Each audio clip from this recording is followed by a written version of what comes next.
All right. All right, so we are the 2017 Northrim Roast and Boast group. My name is Mitchell Brower. This is the group. This is Melinda Farmer. I'm Nolan Scarlett. Dennis Anderson. I'm Benjamin Karstens. And we're going to be covering this semester's project with Northrim, and the event was the Roast and Boast. Next slide for me. So today what we're going to be talking about, this is going to be pretty much just a rough outline of our presentation.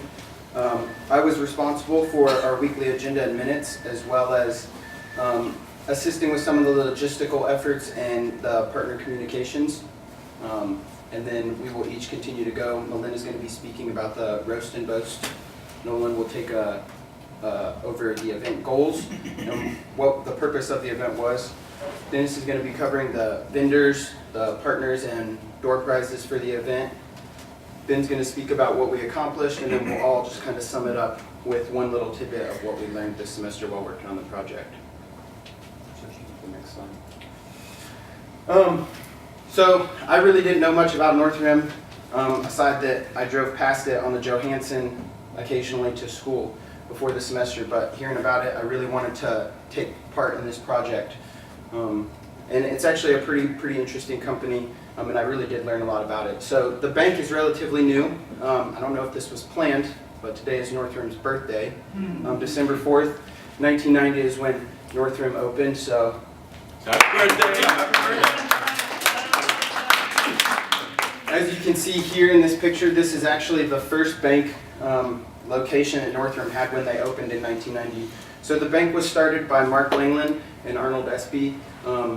They kind of came up with the idea in the late 80s. There was kind of a financial slump here in Alaska and in the nation. Oil prices had dropped down to like single digits per barrel, so it kind of caused this big uproar in the state of Alaska, and 13 other financial institutions had failed. So they came together, and they were very successful here in Alaska at some other institutions, and they decided to open up Northrim Bank, and this is their facility. So they started with just 21 employees, and they had to get capital.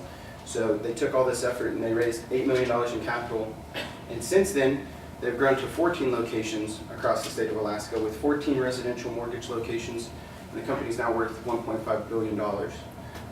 Another fun fact, we've kind of talked about it in some of the other instances where we've talked about Northrim, but they are also one of only 3 publicly traded companies here in the state of Alaska, the other 2 being ACS and I believe GCI. So that's a cool thing for them. They have this motto with Northrim Bank, and that's the parking lot to 100% 907. And they really pride themselves on being an Alaska first company. The majority of the people that started were from here in Alaska, and have continued to go with the company. Again, their mission is to be Alaska's most trusted financial institution, and they would really love to be Alaska's premier bank and the employer of choice. To build off that, again, they are all about their customers, and they have this customer first service guarantee. And what that is making sure that the customer feels like this is a place that they belong. As soon as you come in the door, there's an employee there to greet you, so you're not waiting in line, for 10, 15 minutes trying to get your deposit in or trying to pull some money out from the bank. They want you to have your statements on time and make sure that there's no errors or that you're not getting the service that you need. And then lastly, they just want to make sure that you're appreciated, telling you thank you for coming here and doing business with them. You don't have to do business with Northrim, but they really appreciate you coming and doing business with them. And then another cool tidbit about Northrim is they're really one of the first banks to really introduce technology into the banking thing, into the banking sector. One of the first banks to begin using telebanking as well as online banking services. So they've really kind of tried to lead the way, especially here in Alaska with business, but in banking in general. So now that you have a little bit about Northrim, Melinda's going to talk to you guys about the Roast and Boast event. Okay, so the Roast and Boast is called the Roast and Boast because it started out with local coffee vendors, so that's the roast part. And the boast part is where they showcase their coffee. But as the years progressed, they added more vendors such as cafes, juiceries, and tea places that you saw if you went. And so as it went on, it developed, It's been 6 years. This year, 2017, was the 6th year. And so the event was at the Northrim Bank, and they had setups of their merchandise, such as free samples of juices if you were at the Go Green Juicery booth, or teas, or little cupcakes. And people were invited from all over the city to come and try out their products. And it was all free, and there was even booths to set up a new bank account at the Northrim Bank. And so to talk about event goals of the bank and of the businesses that came, it's Nolan. Okay, so we wanted to find the most effective way to market the event to the Fairbanks community and gain the interest and draw in the most attendees since the event began 6 years ago. With this expectation, we set a goal of having 10 accounts opened at the event, and we thought this was achievable because last year they had 7 accounts opened. By putting on an event such as this, it allowed Northrim employees a chance to connect with potential customers and to show off their 3 main attributes, which are engagement, being dynamic, and experts in banking, finance, and investing. This event also allowed the employees a chance to maintain their relationships with customers. By partnering with local businesses, it reassured the community that they are dedicated to Alaska and the businesses located in the state. Another goal of ours was to bring attention to the partners. Each business was able to promote its products by providing free samples to the attendees of the event, such as the cupcakes you can see from Little Owl on the slide. To reach our goals for the event and to draw in more of the community, we used items donated from our partners and other local businesses, and Dennis will expand on that. All right. So before I start, I want to talk about the difference between vendors and partners, because when I started with this event 2 months ago, I was really confused. I didn't know what they were, so for a good 2 days, I was really confused with what I was doing. But I figured it out, so I realized that our partners were the people that were working with us. That was the bank, and that was the 6 small businesses. They were working with us. They were our cohorts. And then our vendors were the people we were renting their services from. And both of them are equally important, because without our vendors, we wouldn't have been able to showcase our small businesses. If we didn't have tables, if we didn't have sounds, the event would never went the way it did. I also, for the last 2 months, I've been taking care of vendor communication. And honestly, it's been a pretty easy 2 months. Our vendors have been awesome. Like, I send out emails, I'll get immediate responses. Our photographer, Greg Martin, was out of town for, I think, about the whole month before the event. He came the week before, but the whole time, if I sent him an email, he would be pretty prompt with his responses. I knew he was coming. It was really nice. And then I took care of door prizes, which wasn't so nice, because out of the 15 or 20 businesses I emailed, I think I got like 5 or 6 responses, and I think a couple of them said yes. Most of the people just ignored me. But you know, that was okay. And honestly, it worked out cool because we had two places from the university donate to us. We had the rifle team and the basketball team donate, and I think that's really cool because it builds that school community and that's that college pride. Also, we had the grand prize, which was the auto start, and that was super important for us because it brought in a huge college crowd, because we live in Fairbanks, it's super cold, we all know that. The auto start is one of the best in the business right now. We got it at a discounted price from Street Sounds for $500.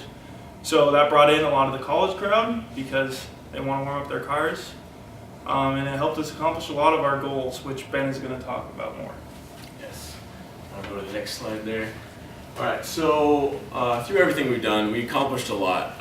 Some things we fell a little bit short, but we still had success in. Like the first thing, our goal was to open 10 accounts. So we wanted to get 10 new customers to open accounts at the bank.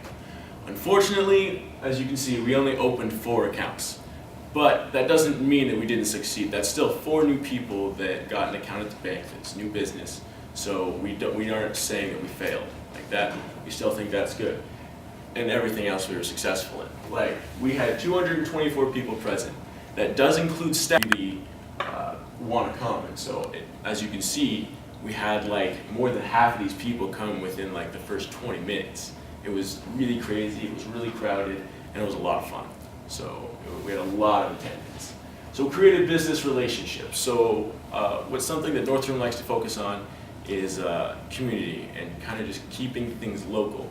And so they created a lot of relationships and continued relationships with the local businesses that were there, like Little Owl, Sipping Streams, North Pole Coffee Roasting Company. Like all of these companies were able to continue their relationship with Northrim Bank, and some of them did it for the second year, and some of them did it for the first time. But all in all, they made a very good impression, and we had some really good business relationships.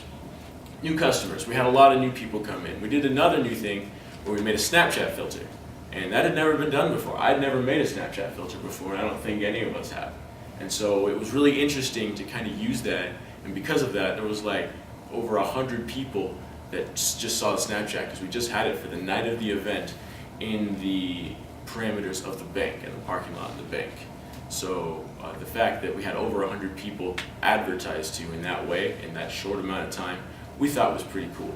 And it really drew in a lot of new customers. I think we had at least 2 hobos even walk in, so it was very nice. We had a lot of new people. We were able to show off the bank features, so they had just created a new room. So they wanted to show that off, and so customers were able to walk by it. We didn't really let them go in it because we wanted to keep it just as like a spectator thing. But customers were able to go in there or like go by it and just see what they had. It was a large TV, and so we were able to present a lot of bank features and the customer service that Mitchell talked about. There was a lot of friendliness that we showed and the staff showed, and it was a really good event. I think everyone enjoyed it. We were able to show off the partner projects, obviously. I mean, that was kind of what the Roast and Boast was about. We take all these vendors or partners, and we basically were able to give them a huge shout out. I mean, they gave away free coffee, free juice, free tea, cupcakes, food. I mean, it was a really cool event. Some stuff I had never tried before, and most people hadn't either. Some people had never even heard of these businesses. Like, I had never heard of Sipping Streams before, and most of the customers that I talked to were like, this place is really cool. Why haven't we heard of it? So I thought that was a really cool thing that we were able to do. Another thing is that Joe Beadle worked at Northrim Bank, and he is retiring, and so he wanted to donate some money to the School of Management just because he is an alumni of this school.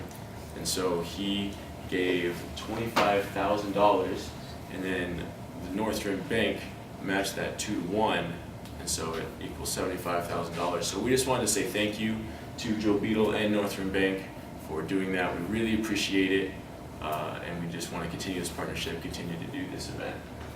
And the last thing is that we stayed in budget, and I say that mostly because there was a communication thing that we had a problem with, and we figured it out.